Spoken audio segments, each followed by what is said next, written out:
What's up, everybody? Welcome to Transition Tuesdays. For this Tuesday, March the 25th, 2025, I am your host, Russ Williams. I'm so glad you could be here, ladies and gentlemen. Transition Army. So glad you could be here. I know you could have been anywhere in this world today, Transition Army. I know you could have been anywhere in this world today, but you decided to be here with me. And I appreciate that. And more importantly, I appreciate you. So welcome to Transition Tuesdays, my friends. Welcome, welcome, welcome. We have an action-packed show once again, but before I start the show, I always like to state my intentions. And my intentions is to give you the opportunity to laugh, smile, think, and engage in honest conversations about your life's transitions and beyond. So that's what we do here. And also, we celebrate you here on Transition Tuesdays. Celebrate victories. We're going to do that earlier in the show than often. And again, I celebrate you guys for coming and being here today with me on this Transition Tuesdays. I appreciate you guys so much. So again, when you check it in, and on the check-in, we got Mrs. Sweetness on the check-in from Maryland, The Rock. What's going on, sweetheart? Welcome to Transition Tuesdays. Welcome, welcome, welcome, sweetheart. Thank you, welcome. And thank you for the compliment, too. I appreciate it. Thank you so much. So welcome, guys. Welcome, welcome, welcome. Let's get into it. Let's get right into it, guys. So, in transition news, the Sweet 16 is set for both the men's and women's March Madness tournament, the NCAA basketball tournament. So, I'm going to go over first the 16 teams left on the men's side are the following schools. And I'm going to try to see how my mascot game is as well when I'm mentioning these teams. So, on the men's side, representing the Sweet 16, formulating the C16, you got the Auburn Tigers, you got the Florida Gators, you got the Duke Blue Devils, you got the Houston Cougars, you got the Michigan Wolverines, you got the Maryland Terps, and they had a great game by that freshman queen, made a shot at the buzzer. You got the Arizona Wildcats, you got the Purdue Boilermakers. Also, you have the Ole Miss Rebels. Oh, so hopefully I think I'm good so far. You got the Texas Tech Red Raiders. That was a tough one. You got the BYU Cougars. So you got two Cougars in the house in the Sweet 16. You got the Kentucky Wildcats. Two Wildcats in the house. You got the Michigan State Spartans. You got the Arkansas Razorbacks. You got the Alabama Crimson Tide. And you have the Tennessee Volunteers. You have these guys performing in the Sweet 16. As Felicia says, she's checking in from The Rock. That's right. I miss you too, sweetheart. And Sweet 16, that's right. We're going to break this down a little bit more too. So that's on the guys' side. So let's take our attention to the women's side for the Sweet 16. And here are the teams. You got the UCLA, the Lady Bruins. You got the USC, which is University of Southern California, the Trojans. We'll talk about them a little later.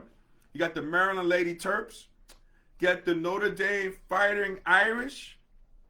You got the LSU Lady Tigers. Shout out to my daughter Anissa, who goes to LSU. I'm sure she's having a grand old time on campus. They just played yesterday and won. You got the UConn Lady Huskies. Man, Paige Beckers is doing her thing. She had a career high yesterday in the tournament. You got the Texas Lady Longhorns. Then you got the TCU, Texas Christian University, the Horned Frogs, Lady Horned Frogs, NC State, the Lady Wolfpack. Then you got the University of South Carolina, the Lady Gamecocks, Dawn Staley. I'm always rocking with Dawn Staley, no matter what. She's got a great book out too, I heard too. You got the Duke Lady Blue Devils. You got UNC, the Lady Tar Heels in effect. So you got that rivalry still goes on between Duke and North Carolina. Oklahoma Lady Sooners. Ole Miss the Rebels, the Lady Rebels. Tennessee Volunteers, just like on the men's side. Ole Miss, like on the men's side as well. Both participants in Sweet 16. And you got the Kansas State. Kansas State, what is their... Wow, I forget what the Kansas State is. Somebody can refresh my memory with Kansas State. What is that mascot? Oh, my God. It's just escaping me right now. But not escaping me is my guy, Darrell. What's going on, Darrell? Welcome to Transition Tuesdays. Welcome, welcome, welcome. And you're not late. You're right on time, Darrell. Darrell, you're right on time, my guy. Right on time. Darrell says, I am a huge women college basketball fan. Me too. I am as well, man. So You know, the tournament has been great so far, the men's and women's side. But transition on, man, I want to ask you guys the question. Oh no! Before I ask the question, I want to do a further deep dive for you guys. So on the men's side, the teams that have a legitimate shot of winning it all, cutting down the nets in April.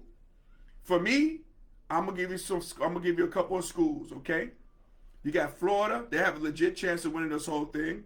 Duke as well with Cooper Flagg. He's a great player, young guy, one and done type of kid. Tennessee Volunteers. They're deep. They're experienced. So they can go really far in this tournament. And then my dark horse is the University of Maryland. The Crab Five, they call themselves. They just had that enormous win the other day too when they won. So again, that's my dark horse for them to win it all. Okay. Now on the women's side, here are some teams that have a legitimate chance to come down the nets and win the championship in April as well. Okay, you got South Carolina. You can never go against South Carolina. I never go against Dawn Staley, South Carolina Gamecocks, Lady Gamecocks. They're the defending champions. You got the UCLA Lady Bruins. Now, you know, they're the #1 overall seed in the tournament, but you just never know. But they have a great chance, too. Notre Dame was ranked #1 in the country for a while this year. But, you know, they took a couple of spells, couple of falls, but they got that great point guard. Man, I think it's Doug. I forget her last name, but she is great. She's nice, right? Now, my dark horse in the ladies division has to go to USC, University of Southern California, based on what happened Juju Watkins, man. I think they're going to play inspired basketball. They have a great team already, but I think they're going to really play inspired basketball to do it for their fallen teammates. So, you know, we're going to see, man. We're going to definitely see. But the question I ask for you guys is, Transition Army, what's your favorite team, men's and women's, to cut down the nets in April? You know, what is your favorite team? What do you think? Who do you think can win it? With these the last 16 standing on the men and women's sides, who is your favorite to cut down the nets? You say what? You say what? Darrell says, I am a huge women's basketball fan. Yep. And he also says that my man's bracket was busted when Clemson lost. Yeah, Clemson lost. Yep. ACC wasn't doing too well. Actually, ACC's been down, but Clemson had a good run last year, but they bounced out the tournament this year. But, yeah, a lot of brackets have been busted. And I don't think that on record, and there's normally never the time in which somebody gets a complete perfect bracket. You know, you had not so many major upsets this year. Not so many upsets this year, but some games can get you to bust your bracket. And I got my guy on the check-in, my guy Steven, Eric Jackson, McClancy's finest on the check-in. What's going on, Steven? Welcome to Transition Tuesdays. Welcome, welcome, welcome. And Steven says, yes, Russ, they, USC, definitely are going to step up and band together for Juju. Yep. Page and UConn look strong as well. Yep. Page and UConn, they look strong as well. That is true. That is true. I think they got to go against UCLA though to get to the in the Elite Eight. So I don't know if they're gonna make the Final Four there, Steven. I'm not sure. But Paige Beckers, I mean, she's gonna be the first player chosen in the WNBA draft. So, but you just never know. That's why they play the games. And Steven says, oh, I appreciate that, sweetheart. So Felicia says, Miss Sweetness says, you're my favorite. Absolutely, and so are you. And so are you. Thank you, sweetie. And Steven also says, Florida on the men's side for me. That's right. Okay, so Steven says Florida. So he's agreeing with me on that men's side. Absolutely. Thank you, Steven, for that. Anybody else want to chime in on that? Anybody else want to chime in on that? As Steven says, hey, Miss Felicia. I get it. Keep the conversation going while we're talking. Absolutely. That's some great stuff. So, yeah. Who's going to cut down the nets for the men's and women's teams this year? Right now, we're in the Sweet 16. It's a good snapshot of what's about to come, and should be some interesting games. Yep, absolutely. Cool. All right. Anybody else on the check-in before we continue on? No? Okay, cool. So, let's transition to this story really quick, guys. So, the Women's National Player of the Year suffers an ACL injury. So, USC star Juju Watkins suffered a torn ACL during her team's 96-59 win over number 9 seed Mississippi State in the second round of the women's NCAA tournament. Now, the injury is requiring surgery, and Juju's season is over. And I gotta say, man, I really took this off because I was actually watching the game, and man, you could just see the air just leave the building when Juju went down, and man, it was really sad. It was really sad for me, just watching as a fan, because Juju Walker is one of my favorite players in college, men or females, males or female. It was I was just really taken back to see her go down like that, with the injury. And Watkins went down during the first quarter and was wincing on the floor in pain. You can see her wincing around, crying literally, because she knew. Because when you get an ACL injury or Achilles tear, you know automatically. You could tell that she knew, something wasn't right, and she needed to be carried off the floor without putting any weight on her right leg, and that's when you can tell a major injury has occurred, when you cannot put any weight on it at all. We also have on the check, we got Dolores Didi checking in from Jersey. What's going on, Didi? Welcome to Transition Tuesdays. Welcome back. Glad you're here. Welcome, welcome, welcome. Man, Steven said it's always those no contact injuries that are the worst. Absolutely. Because again, and I like the way the coach from Mississippi State stepped up, just saying, listen, we don't teach that, no Bush League play here, nothing like that, and that didn't occur. And again, you gotta make these statements out here, because you just never know how fans are gonna react. I'm seeing that on the men's St. John's, when they lost R.J. Lewis, their best player, didn't have a good game, and it turns out he had to shut down his social media because he was getting death threats. Now, you don't want things like this to occur, and I love that coach. He nipped that in the bud, saying, his players didn't do anything dirty or malicious. You know what I mean? So that's a good thing, man. So I'm glad he put that out there. But yeah, man, it is crazy. It is absolutely crazy. Let me just keep going up here and seeing who else is commenting. 1 second. Oh yeah, Darrell says, me too. That was a sad moment. Absolutely. Yep, no doubt about that. Let me continue on. Steven says, I knew as soon as she went down it was an ACL. Yeah, you could tell that too, Steven, because the way she was holding that knee, she was straight for the right knee, straight for it. And that's what usually the case. They usually go for the pain, and again, it was a non-contact injury too. Those are the worst. And speaking of the great people around town, not the worst, absolutely the best. We got Gina on the check-in for North Carolina. What's going on, Gina? Welcome to Transition Tuesdays. Welcome, welcome, welcome. Gina says Juju will bounce back with a vengeance. I agree, man. I agree. We also got Felicia chiming in with Didi saying, hey, sister-in-law, thanks for always ordering candy and supporting our business. That's sweetcandycafe.com. We appreciate you, Didi. We appreciate you. We appreciate you all day, every day. Appreciate you and all that you do. Everybody out there as well, too, for Sweet Candy Cafe. We're going to talk about Sweet Candy Cafe a little later on, right? So, yeah, it's, man, it's really, man, it hurts your soul, man, to see her injured like that and hurt. And, it just reminded me of, when I injured my knee and I had to, I was a medical register, I had to sit out.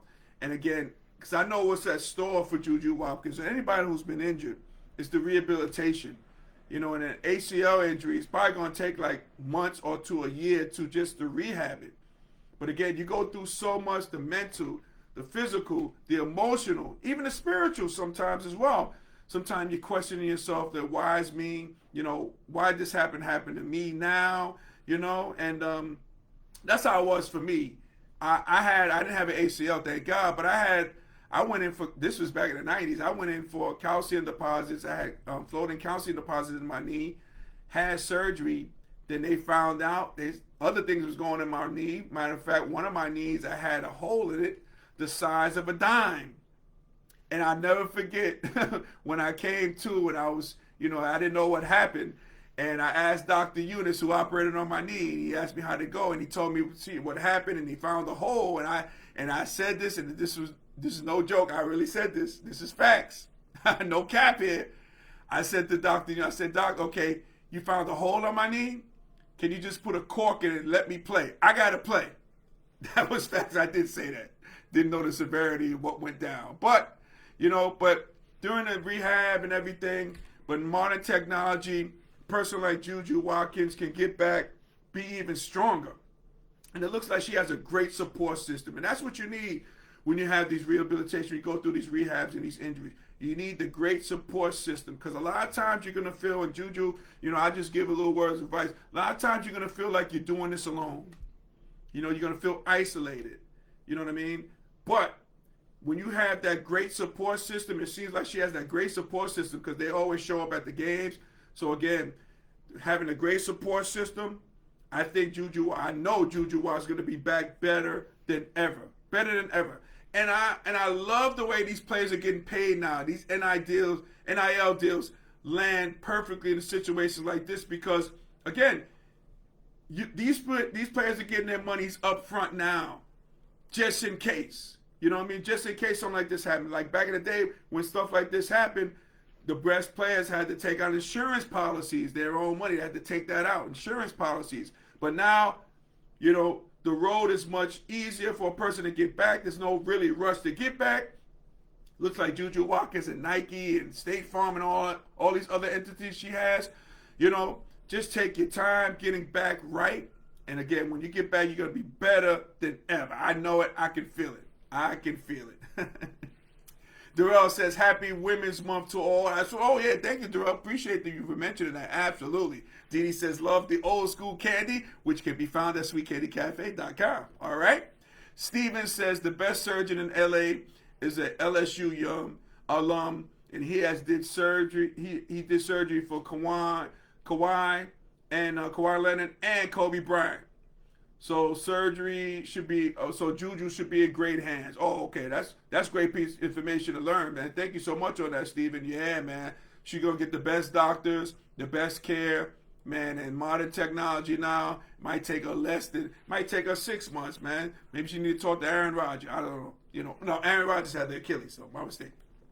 But yeah, you can come back from it, and yeah, she's gonna be bigger and better than ever. I can just feel it, man. I can just feel her redemption. Oh, man. And again, with this, USC, I can see them going far. I can see them trying to win this. This one is for Juju. I can see that. And again, it came kind of early for the team. It wasn't like, weeks later or it just happened. Now they can prepare without playing with Juju at this time. That Gina also said it's also multiple sclerosis month. Thank you so much, MS month. Thank you so much, Gina, for mentioning that. As Gina, if you guys didn't know, is a major spokesman for MS and her movement. You can always check her out. She's always grooving this and that, and she's always living in her truth. She's also doing her thing each and every time. I'm so proud of you, cuz. So proud of you, sister, cuz, with that and everything you do with MS. I really am. So proud of you. So yeah, man, we're gonna see about what goes on. I wish Juju Watkins the best of success and luck. You just follow the directions of the doctors, and you'll be back here in no time. I know that's gonna definitely be the case.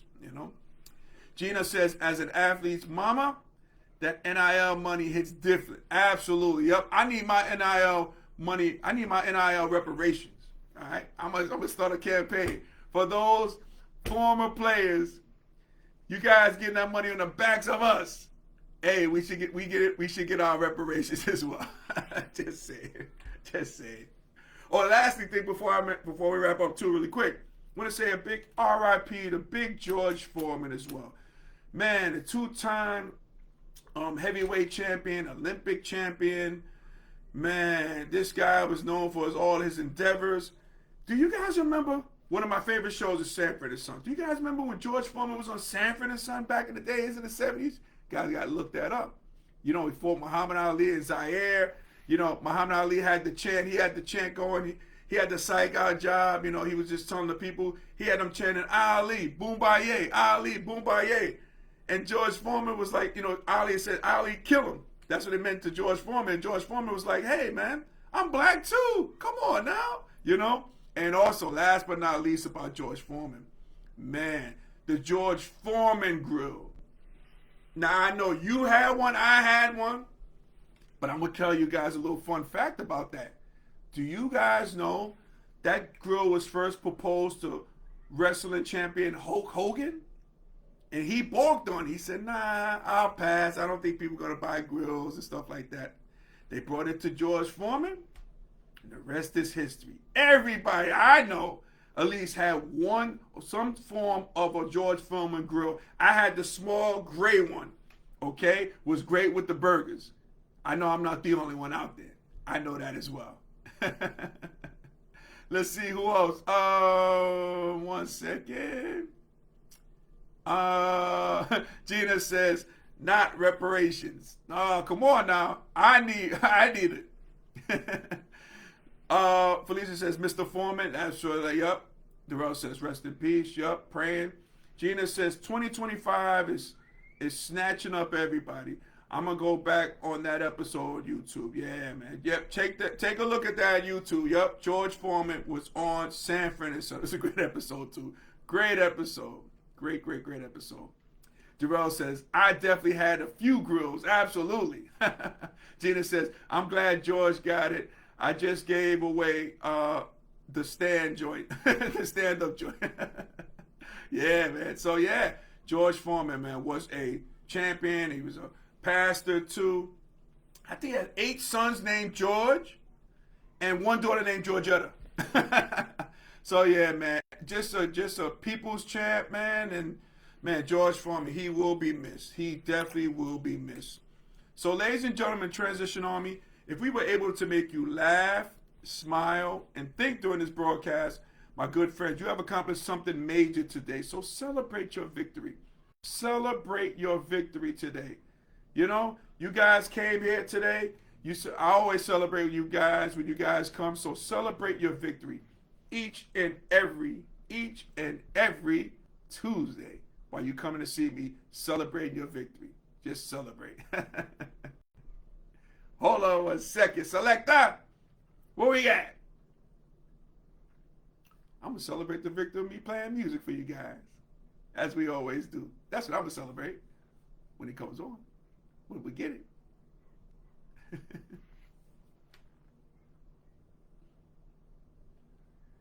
Am I still there?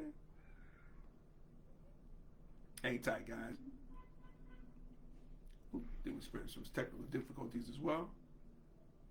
Can you guys hear me out there? If you can hear me out there, please give me a thumbs up, please, guys. Give me a thumbs up in the comments.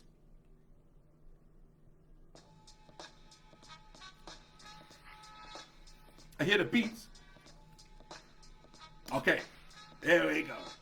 All right, so ladies and gentlemen, Transition Army, hey, I want to thank you guys from the bottom of my heart for you each and every Tuesday joining me here. I appreciate you guys so much. You can catch this show and our past shows on our YouTube channel, Transition Tuesday. So please make sure you like and subscribe before you leave the channel. I would greatly appreciate that as well. Okay. You can also find me, if you haven't been following me, you can find me on Instagram at Russ Will Transitions with an S. That's Russ Will Transitions. You follow me, I'll follow you back. Also, you can follow us on TikTok at Russ Williams, the number 11. That's Russ Williams, the number 11. Okay? And major shout out to Sweet Katie Cafe, the home of Southern Sweetness, right down there in downtown Lumberton, North Carolina. So the show's about to end. So make sure you go to, just like Dee Dee did, just like Dolores did, make sure you go to sweetcandycafe.com to order your confectionery goodies. Your taste buds will thank you. Dee Dee will thank you. Miss Sweetness will thank you. We're going on 13 years, going strong in November. 13 years. How about that? So make sure you go to sweetcandycafe.com. So ladies and gentlemen, Transition Army, as we say in parting, happy transitioning. We'll speak to you soon. Take care, everybody. God bless.